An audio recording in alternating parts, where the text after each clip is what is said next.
In a recent episode of Ask Dr. Gill, I described what a different baseline actually looks like. The morning without the worry or the scan, the conversation that you didn't replay 1,000 times in your head, the ordinary Tuesday that costs less to just show up. That's the destination. This episode is about one container designed for that work. Most people arrive at what I'm calling rewrite the signal, having already done substantial work. Therapy, often very good therapy, reading, reflection, meditation, honest self-examination, and they understand their patterns precisely.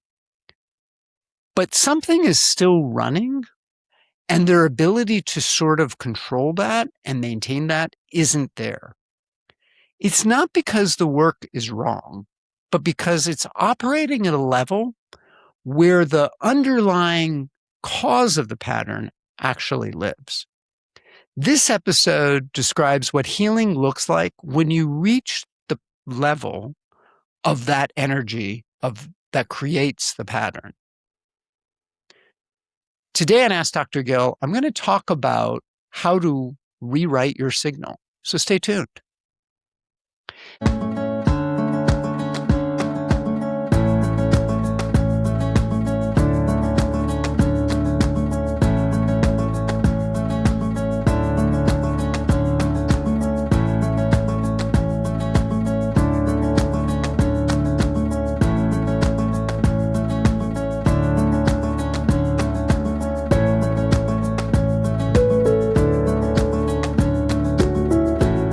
Hello and welcome to Ask Dr. Gill. I am your host, Dr. Gil Winkleman. And today on the podcast, I want to talk about why a container produces what sometimes self-directed work doesn't. And before I describe what the process is, which is 11, 12-week process, it's worth answering a question underneath all of this. Why does structured work often produce something that self-directed work doesn't? And this can be, by the way, part of the process in terms of group therapy, in terms of psychedelic journeys that happen in a group setting as opposed to an individual setting. And the answer is interesting because I think there's a level matching framework that this series has been talking about. Every intervention that we do, either medical or psychological, is working at a particular level. And every pattern lives in a particular place. The work produces different results when those levels match. And there's a growing body of neuroscience research that is beginning to suggest that sometimes that the insight-based approaches often change how the brain represents a problem, but it doesn't automatically change the nervous system predictions that are going along there. And I'll give you an example. You can know, for example, if you're a veteran, that you have PTSD. You can understand that intellectually. But if someone sneaks up on you, you're going to respond in survival mode. And part of that is that our brains are wired to keep us alive. And so any of the frameworks and patterns that we have in our lives will default to the levels where survival is highest, right? So if your kid comes up and wakes you up in the middle of the night and you're the veteran, the brain program that leads to the highest level of survival is not the kid, right? Because that's the lowest threat. It's that you're in the jungle and someone is trying to kill you, right? I hope you understand that. It's that your brain will remember the most serious threat. And so oftentimes the insight of knowing you're not in the jungle is overridden by the brain. And I'll give you an example about this, another example, before I name 4 things. I worked with a patient I'll call Elena. She was seeing me for over a year for naturopathic care. She had a lot of insight. She was doing psychotherapy to help with her anxiety. So she understood the origins of it. And she understood, why it kept running and where it came from. And the thing about it that was interesting is the naturopathic treatments that I gave her helped calm her down. So it's not that we didn't, those things didn't help. They definitely helped. But there was still something running. And then she entered a group container for somatic work. And that's when things started to shift. And it probably more shifted in the first 6 weeks of that than the previous year of therapy and naturopathic care. And it wasn't because she learned something new. It was because there was something about the relational field that helped create a different outcome. It was because of the way she had to work with the patterns with other people that created something. And the self-directed work was important. I'm not saying it isn't, but it didn't have the same effect as that real level of interaction that was happening with other people. And that's because the patterns live oftentimes in relational experiences. With many patterns, the work needs 4 things that oftentimes self-directed work can't provide. It needs to be sustained. In other words, the nervous system doesn't necessarily update through one exercise. It updates through repetitive work and or even occasional interventions. Sometimes it's that intermittent piece that can update the nervous system. But it updates through repeated counter evidence with enough time that the predictive system revises itself. And oftentimes, 2-3 months of work can provide that arc. It also, I think, often needs to be relational. And that's because a lot of the wounds form in relationship. Now, sometimes, we think about relationship in terms of parents or children and that sort of thing, partners. The group container can help with that as well.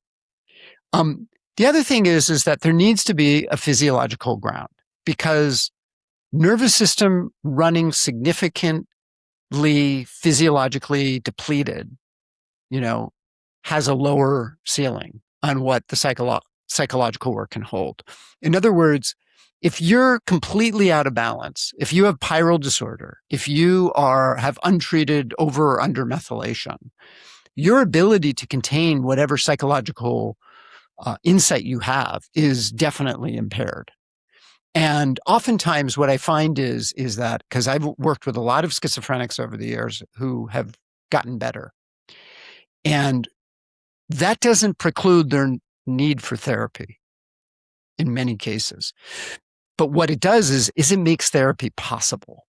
And without that, that's the extreme example. Same with a bipolar.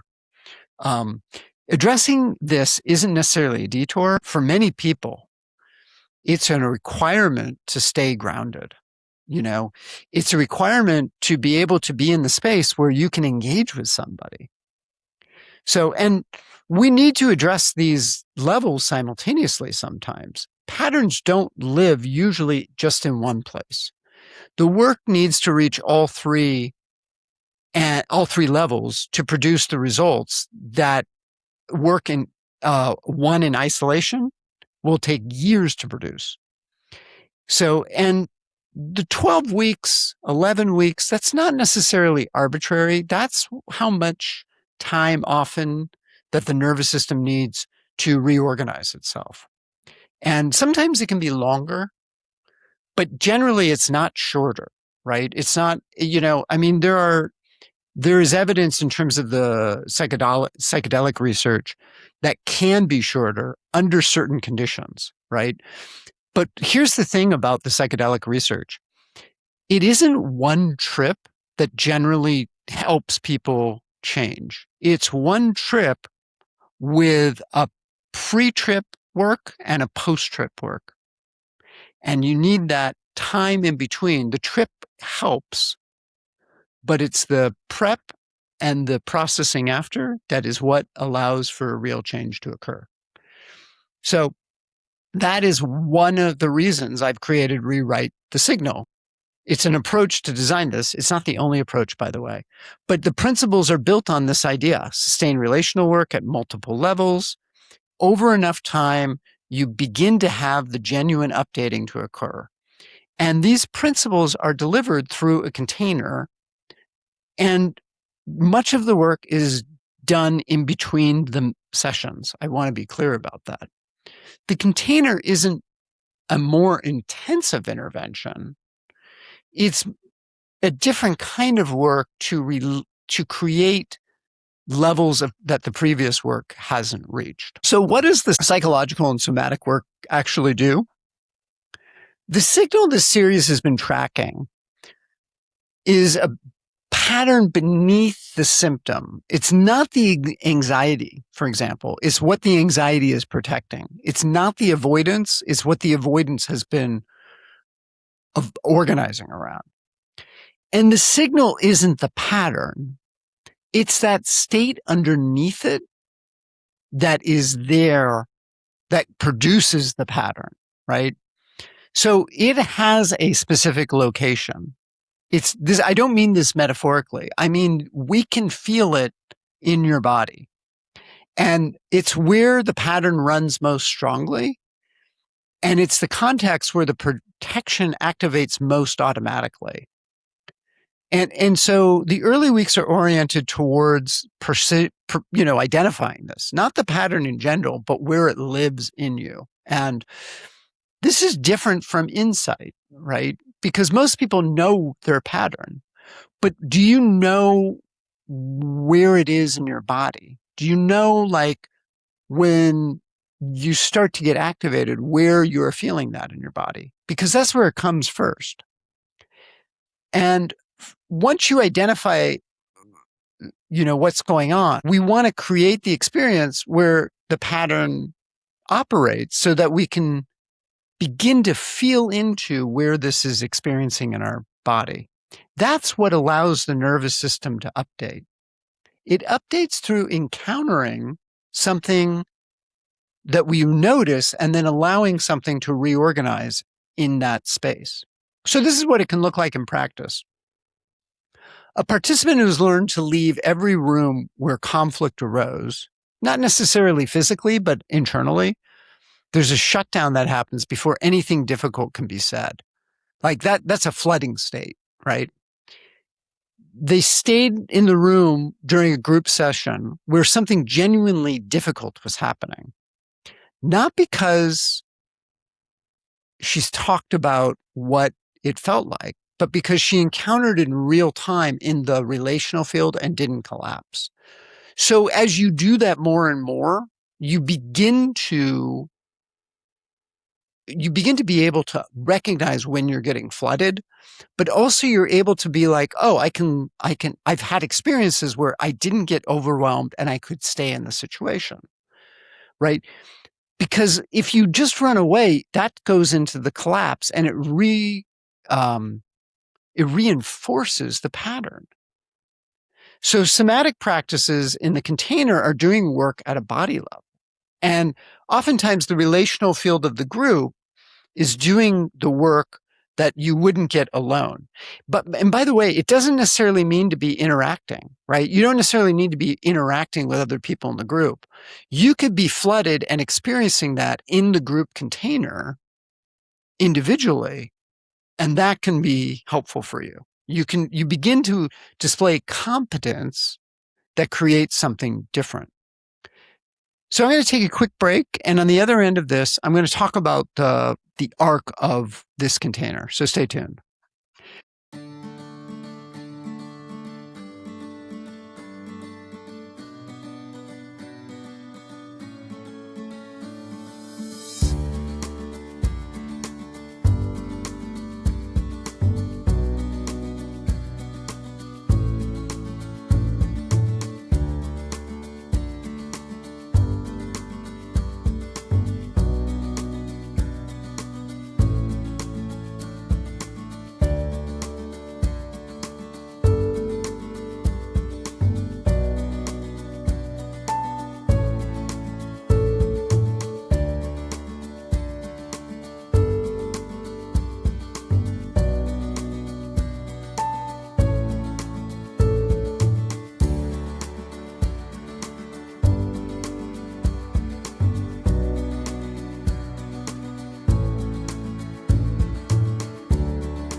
Hello and welcome back to Ask Dr. Gil. I am your host, Dr. Gil Winkleman, and I want to go through the movements of what the the rewrite the signal is about. The first is grounding, because you want to know what the pattern is very clearly, and you want to know how the signal is running that pattern as well. So some of that is repeat work, just so you know, for some people, but it's getting into a deeper layer so that you can feel the safety of what is there, right? So you kind of begin to understand what it is. The second movement is about reclaiming parts of yourself that may have been lost as a result of the pattern, right?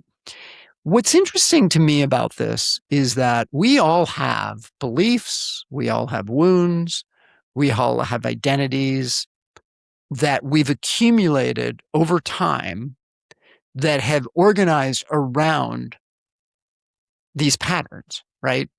And, some of these are positive, by the way, in the sense of, someone so and so did something to me when I was in high school, and I'm going to show them.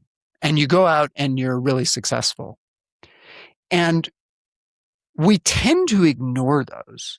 And what I find is those pieces need to be reclaimed for us to find full healing. And oftentimes those pieces are what's driving underlying physical symptoms, by the way, even though you're super successful. And you kind of look at that. And the reason is that success, or the way you got that success, is antithetical to who you are at your core. And so that's what the reclamation is about. And the third part is rewriting it.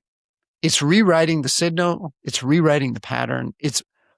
We have prepared your body and mind to reach a level that is clearer and more you, is probably the best way to describe it. That's what the rewrite the signal is about. So the nervous system, by the way, doesn't update through understanding the threat. It updates through having something else to do its prediction on. Because the nervous system is basically a predictive market, in a sense. You're scanning what's around, and you're seeing the world in a way that is trying to predict where threats are coming from. So one thing I want to say clearly before I finish this podcast is who this is for and who this isn't for. Because, rewrite the signal is not necessarily where this podcast is leading to. It's an option for people whose honest assessment told them they're ready to do a different level of work. So with that said, let me talk about who this container is for. This is for someone who's done a lot of substantial prior work, and hopefully they understand their patterns to a degree. It's not the beginning of self-examination, right? If you haven't done therapy, if you haven't tried anything, this is not the right thing for you. You understand your patterns. You've tried different things, but maybe the work hasn't taken you to where you want to be. And it's for the person who's like, yeah, there's something else I need to do to feel better. You have enough stability in your life to do deep work. It's not designed for someone who's in acute crisis. It requires sufficient nervous system capacity to engage with the material without becoming flooded or destabilizing. It's not that you're not going to have stuff come up that can feel overwhelming, but it's that if that happens, you have the resources to kind of bring yourself back down relatively quickly. And if you're in active crisis, addiction, unsafe living situation, suicidal ideation, stabilization is what you need first, right? And what rewrite the signal assumes is that you have a stable environment to work in. And the other thing is that you have good relational context, right?